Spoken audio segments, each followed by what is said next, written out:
Hi there, and as always, thank you for joining me. Today we're taking a look at two-way tables. Two or three things we need to do. Really, first of all, let's have a look at what a two-way table is and how it works. We then need to be able to complete one using information given in a question. And thirdly, sometimes we're then asked about the information that's in the completed table. So let's go take a look. A look at a two-way table. No question here. This is just an example of what a completed table looks like so that we can have a look at what's going on. So quite often two-way tables in exams are about kind of opinion polls, a questionnaire if you like, and this one's a classic example. 100 students were asked what their favourite music is, and we've been given 4 alternatives: pop, rock, dance and alternative music, and the questionnaire has been split into boys and girls. Now, when we talk about a two-way table, we simply mean that there is information going two ways. Across this way is the type of music, and down this way it's the separation of the boys and the girls. So if we look at this, we can see that out of the pop music section, 10 of the boys preferred pop music, 15 of the girls, so the 25 is the total of this column here. Similarly, 14 plus 8 is 22, and so on. But also, if we look at the boys column, we can see that 10 liked pop, 14 rock fans, 8 preferred the dance, and 13 voted for alternative. So again, 10 plus 14 plus 8 plus 13 is 45. So the total on the edge here is the totals of each row. And of course, the way you can check the addition on a two-way table is if you look at the totals along the bottom, 25, 22, 26, 27, they add up to 100.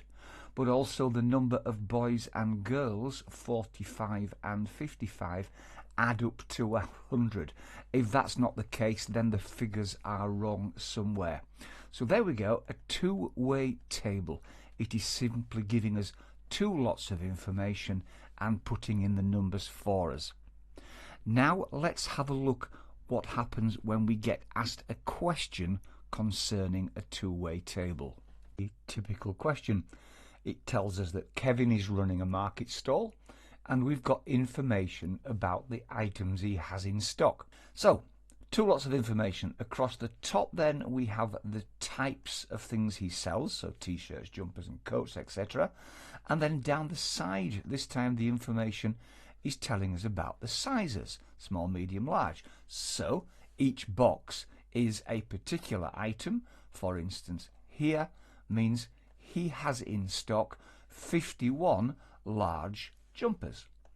Now the question quite typically asks us to complete the table. So we need to fill in the missing numbers. You can start this in any particular direction you find useful. If you look at the first column, obviously t-shirts, we only know that he has 2 small ones, so we can't start adding that particular column up. But if we look at jumpers, we have the numbers of each size. So 36 plus 0 plus 51, that is a total of 87, so we can happily put that in there. If we look at coats slightly differently, we know the total is 44. We know there are 28 small and 1 medium, so we need to work out how many large. So 44 minus 29 is 15. So 28 plus 1, 29, plus 15, 34, 44, and that gives us the total. Across the top here, we can look at the number of small items, be it t-shirts, jumpers or coats. So 2 plus 36 is 38, plus 28 is 66. Therefore, we can fill in 66, the total number of small items. And as you can see, as we complete each row or column, then we are giving ourselves enough information to continue. We couldn't do the totals down the right hand side before because we only had the medium. Now we've got the small, so small and medium add up to 76. We need a total of 200, so 200 minus 76 is 124. And we keep going.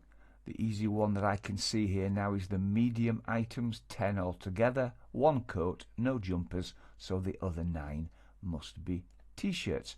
And we're almost finished here. Let's complete the large size items. 51 plus 15, that's the jumpers and the coats.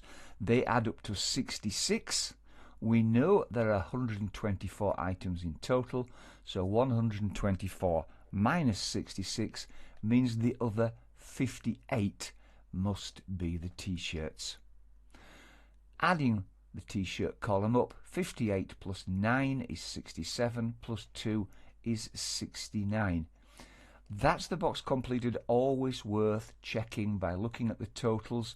So let's have a look. 69 plus 87 is 156, plus 44 is 200. So it looks as though we filled it in correctly. Possibly move up a slight level in difficulty, because when you get a question like this, it is normal that actually the box, the table itself, will not be drawn for you. There will simply be a space like this on the page, and they're going to ask you to create a table. So let's have a look at the question. 100 students were asked whether they preferred biology, chemistry or physics best. And then we've got some numbers, which girls like what, some information. So the first thing we've got to do is actually design the table ourselves. And if you can see what I've done here, there were 3 subjects. Therefore, across the top there are 3 boxes: biology, physics and chemistry. I can also see that the information has been split into girls and boys, so I need girls and boys down the left hand side. Now let's have a look at filling some of the information in. There are 100 students, so my box is going to have to add up to 100, both down the side and along the bottom. Which boxes can we fill in? Well, 38 of the students are girls. So again, we are looking at the totals box. 38 students are girls. 21 of the girls liked biology the best. So 21 in the girls' biology section. 18 boys liked physics best. So 18 boys in the physics section. 7 out of the 23 who liked chemistry best are girls. There's a lot of information in there. We know that there were 23 liked chemistry best, so that's the total number. We also know that out of the 23, 7 of them are girls.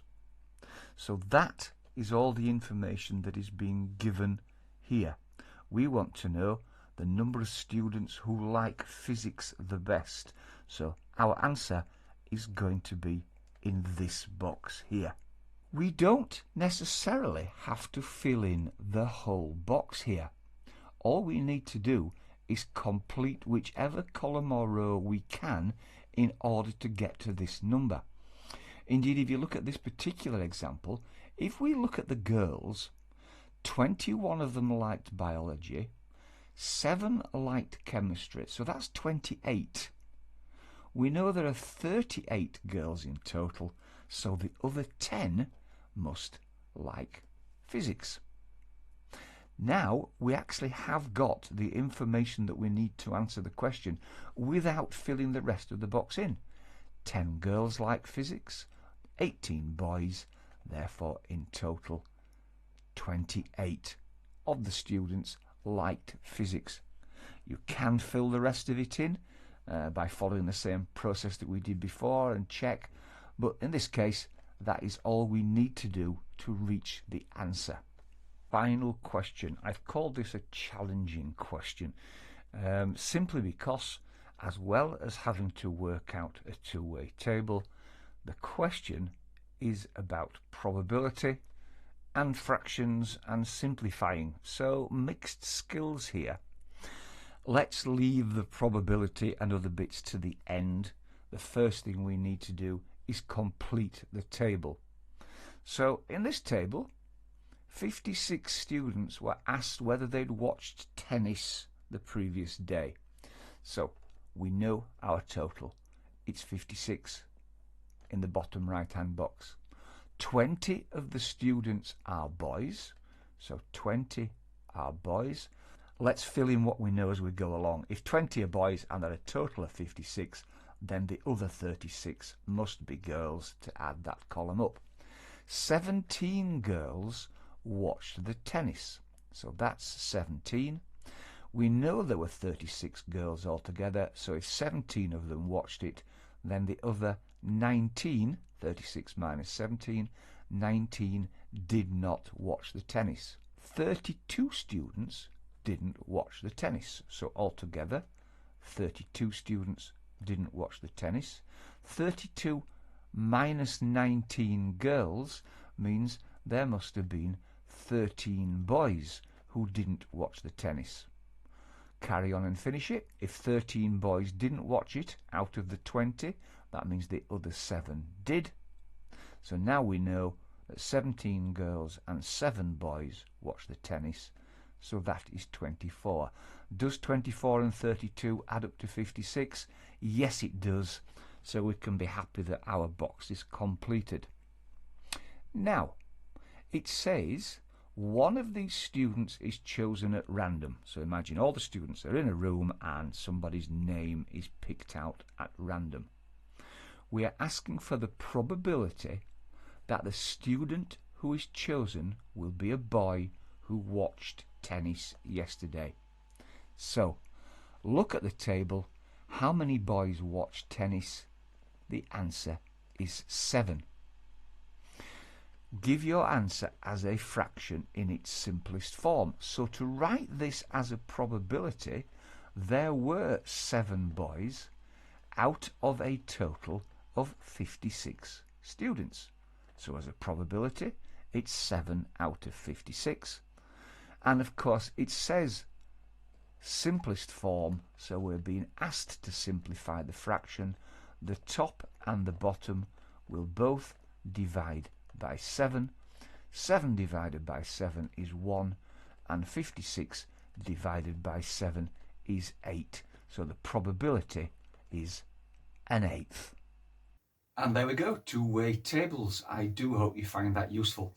If you did, please don't forget the subscribe button below me here. It really does encourage me to make more videos. Speaking of which, there's one at the side here that you might find useful. I do hope I see you again. Thank you.